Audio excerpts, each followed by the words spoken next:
Hello, I'm Casey. I'm your fashion friend, your confidence cheerleader, your joy provider. I help inspire you with all things style, fashion, joy, and confidence. I post short, easy to digest advice videos to help you create a closet you love and get dressed with less stress. Thanks for watching. Remember to subscribe to my channel below so you don't miss out on anything. And let's get on with the show. Hello, Wear Joy Beauties. I am here to talk about this week's challenge. So this week's challenge is all about identifying and challenging your I can'ts in fashion. And so what are your I can'ts in fashion? It's when you're getting dressed or when you are out shopping and you're looking at an item, you said, oh, I can't, something, something, something. I can't pull that off, or I can't, yada, yada, yada. We've all been there. And we are this week going to talk about your I can'ts in fashion, how to challenge them. And once you challenge them, it will help you build a bigger wardrobe, know that you can wear more styles, and see where these I can'ts are coming from. So, let's talk about what these I can'ts are. These I can'ts are, so to say, limiting beliefs. We hear the term identifying your limiting beliefs often now. It's not a new term. It's definitely been around for a very long time, but it's definitely come a little more popular in working with yourself and self-love, helping you achieve goals and challenges and knowing your worth and knowing where your setbacks are. So that is basically these I can'ts in fashion, and they are limiting beliefs. So when we can identify our limiting beliefs, let's talk a little bit more about that. A limiting belief is a negative thought that you tell yourself over and over that might keep you from taking action, achieving a goal, being your full potential self. So that is what a limiting belief is. And these limiting beliefs can come from what your parents might have told you when you were young, what you were teased about, even sometimes religious beliefs or your society, and even they can be something that you've made up about yourself. You don't believe that they're made up, but when you actually think about it, it has been something that you've made up about yourself, whether it was a trauma, whether it's just something that came to you, and you've told yourself this over and over, and you started to believe it, the belief, and it's limiting you to be your full potential. So when we can identify your limiting beliefs, then you're able to then do the work to start tackling them and challenging them and letting them not be limiting anymore. So we are going to address that in fashion. Oftentimes you hear identifying your limiting beliefs in therapy, in goal setting, self-love, and all these other realms. I haven't seen it often talked about in fashion. And so that's where I want to talk about it, because holy moly, like day in and day out. I don't know if you don't know about me in the past, I used to own a boutique, and day in and day out, I would just see my customers go into the fitting rooms, come out looking stunning, and then them look at themselves in the mirror and say, oh, I can't wear this. Oh, this pattern doesn't look good on me. This color doesn't look good on me. I can't wear these stripes or this and that. And I would just be in disbelief because I would think they would look stunning.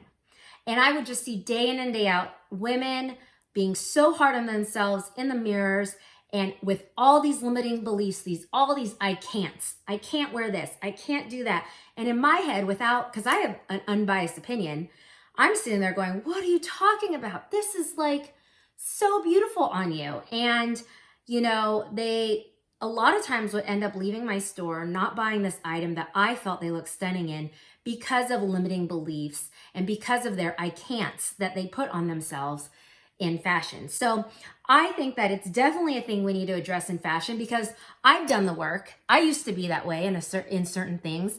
And now I feel like I can wear anything. And now I feel like I've expanded my wardrobe. So of course, these limiting beliefs can be not limiting, they can be actually true. So say if like religious beliefs, you're not allowed to wear something, then you're not allowed to wear it. That's not a limiting belief. That is just what you choose as a religion and what you're able to wear with that religion. So that's fine. And then body type. There are some things that look like not so flattering on certain body types and flattering on other body types. But I also challenge you to really do the work of if that's true, that you're believing, or you're just using it as an excuse. If you're trying something on, you're like, oh, I just can't wear this because of my body. Oh, I just can't wear this because of my body. Oh, I just can't wear this because of my body. And you see yourself doing that over and over. Maybe challenge that, that you're using that as an excuse and a limiting belief, and it's not truly just what fits your body type and what doesn't. So let's talk about identifying your I can'ts and how we challenge those in fashion. So identifying your I can'ts. When you are getting dressed in the morning, this is the challenge for the week. So notice, and I actually don't even want it just to be for the week. I want it that you challenge this like a lot in your life. So when you're getting dressed, notice when you put something like, oh, I can't wear that. Oh, I can't wear this color. Or notice when you go shopping, oh, I couldn't pull that off. Or, oh man, just notice when you say I can't, and then ask yourself why. Challenge that. Why can't I wear that? Why can someone else wear it and I can't?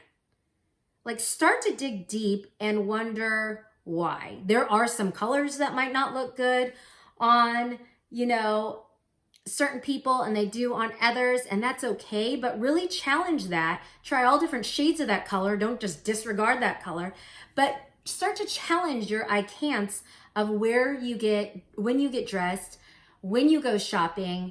I will even say this. When you say to someone, oh, you can pull that off, or you can pull off anything, or you can pull that off, but I can't. Like, I know you're saying that to that person as maybe a compliment, but it's a backhanded thing to you. Like, you're then telling yourself that you can't wear that. And you probably can in some form, So as much as you might be saying that out loud to someone as a compliment, like, oh, only you could pull that off, you're then telling negatively yourself that you can't pull that off and putting that limiting belief in your head. I will tell you, more often than not, you think that you can't wear a certain thing because you've never worn it before. Let me say that again. You think that you can't wear something because you've never worn it before. Let's just take fur jackets, for example. You say, oh, I can't wear that. Can you not wear that? Or just have you not worn it and people aren't used to seeing it? You're not used to seeing it on yourself. So then you think you can't wear it, but who says you can't? Like, I wear fur jackets, but I didn't always wear fur jackets. It was me taking the action to start wearing them. And then people say, oh, that's so you. But it would never be me if I never started wearing it. You see where that's at? So take those chances, identify those I can'ts, and challenge them and see if it brings you to a whole nother level of style, if it brings you to a whole nother level of your closet. Another thing I will say when it comes to fashion and style is confidence trumps all. So if you wear anything, if you are even kind of nervous about wearing something, but you wear it with confidence, I 100% know that people will notice your confidence more than what you're wearing.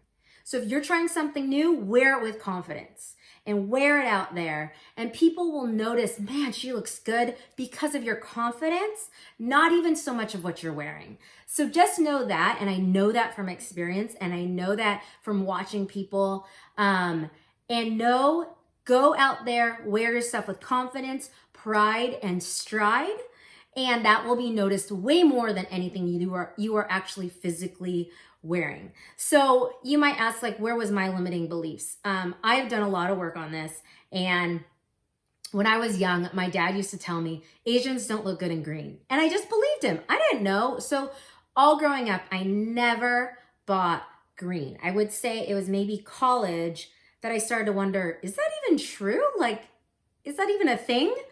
And so I started challenging myself, choosing different greens, looking for different greens to wear, and now I love wearing green. So sure, some shades don't look exceptionally amazing on me, but at the same time, I have found the shades of green that have, and I challenged that I can't, that was in my head that I grew up with, challenged it, found greens I wear now. Army green's one of my favorites, this green, you know, a mint green I wear all different greens, and that was me challenging it, taking that I can't, challenging it, and finding a way to make it work, expanding my wardrobe to be bigger than what I believe is limiting me in my head.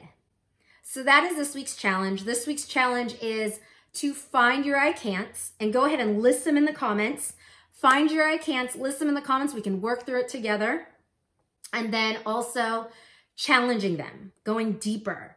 And if you feel up to it, which I hope you do, post a picture of yourself challenging in an outfit, challenging one of your I can'ts. If it's not a picture, go ahead and maybe write a post just about what work you did to challenge your I can't for this week. So that's the thoughts that I want you to go, not just this week forward, but in your life forward, to really challenge your I can'ts in fashion.